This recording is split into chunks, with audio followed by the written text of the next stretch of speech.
Isang magandang hamaga sa inyong lahat, mga lods, mga idol, mga YouTubers, vloggers, TikTokers, mga followers dyan.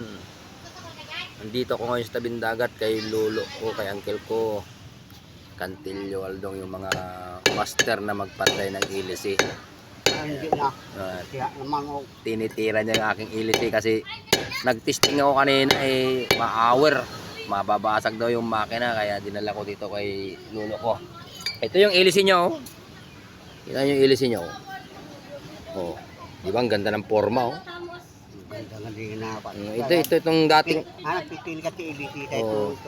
Ayan. Paano ganyan? Paano yung? Saan? Nagtinda ba siya? Ako Dyan, dito pala sa lungog niya. Saan kayo saan? Saan naman natin?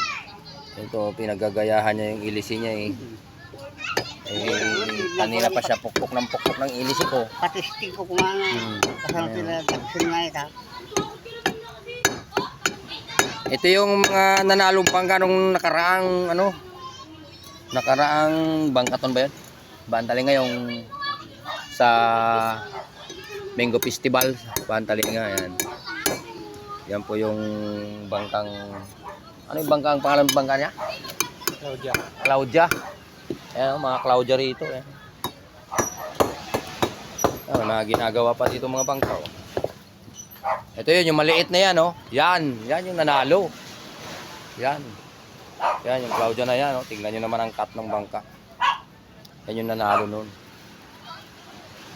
Ayan siya, gumagawa ng ilisi. Siya lang ang nagpapantay ng mga ilisi nila.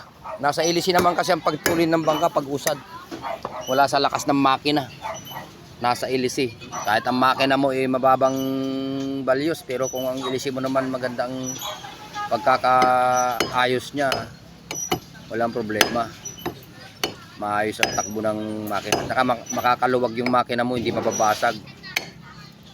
Siyempre, pag uusad yung makina, yun ang tatakboy, mabigat. Lalo pag may karga na.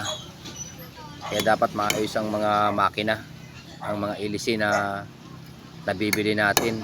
Kalimutan ko lang siya kasi sinama kanina. Bumili akong ilisi, hindi ko siya sinama para siyang nagpili, eh.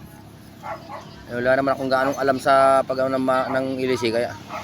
Pero itong ilisi yung tinanggal niya, ang ganda ng pagkakaayos, oh. Ang ginagamit niya, oh.